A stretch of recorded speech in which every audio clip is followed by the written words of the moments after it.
General Zia الحق باکرام اللہ 1955 اور 56 میں staff college میں اکثر افسر بشمول انسٹرکٹر اور طالب علم انگریز اور بیرونی ملک سے تعلق رکھتے تھے۔ ان کے لیے یہ باعث حیرت تھا کہ ضیاء الحق شراب تو درکنار بیئر کو بھی نہ چھوتے تھے، جو اس زمانے میں ایک فیشن بلکہ اعلیٰ افسروں کو خوش کرنے اور ان کا قرب حاصل کرنے کا ایک آسان ذریعہ تھا۔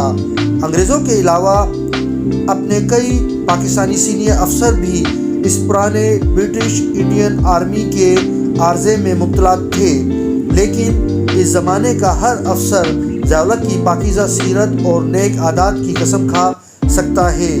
کئی منہ ٹیڑھا کر کے انگریزی بولنے والے افسر ضیاء الحق کو ان کی غیر حاضری اور بعض دفعہ موجودگی میں مولوی کا لقب بھی دیتے تھے، جس پر وہ مسکرا دیتے اور کبھی برا نہ مناتے، لیکن ان کے مسلک میں کبھی رتی برابر لغزش نہیں آئی۔ شرافت طبع، سنجیدہ مزاجی، سادگی اور انکسار ان کی شخصیت کے نمایاں پہلو تھے۔ مجھے یاد نہیں پڑتا کہ ان کی بیگم نے اسٹاف کالج کی مخلوط پارٹیوں میں کبھی شرکت کی ہو، لیکن میری بیگم کے مطابق خواتین کی ہفتہ وار خصوصی پارٹیوں میں وہ اکثر تشریف لاتی تھیں اور دیگر خواتین کے شوق اور فیشن ایبل ملبوسات کے مقابلے میں اپنی سادگی اور وفاداری کے باعث ایک نمایاں مقام رکھتی تھیں۔ اس کردار کی میری بیوی کے مطابق صرف ایک اور خاتون کا حوالہ دیا جا سکتا ہے، جو جنرل عبدالمجید ملک کی بیگم ہیں۔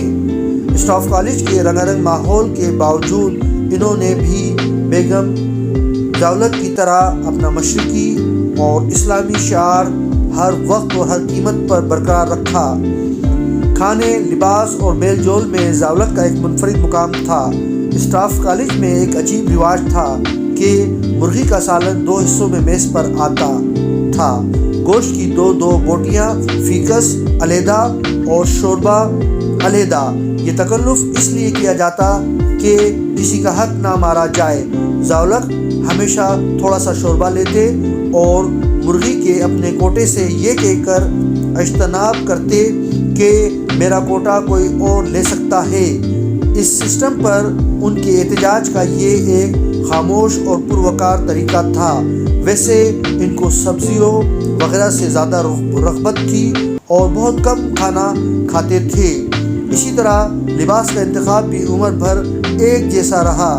جمعے کی نماز میں ہمیشہ وہی سفید روپیلی ٹوپی پہنتے تھے جو آخر تک ان کا دستور رہا۔ کوٹ اور اچکن کے ساتھ 1955 میں بھی بیرونی جیب کے ساتھ لٹکتی ہوئی زنجیر والی پاکٹ واچ کے عادی تھے۔ لباس میں نمائش کا پہلو ہرگز نہیں تھا۔ اسٹاف کالج کے ایام سے لے کر آخر تک فوجی وردی میں بھی بشرٹ کو ہمیشہ اپنایا اور پسند کیا۔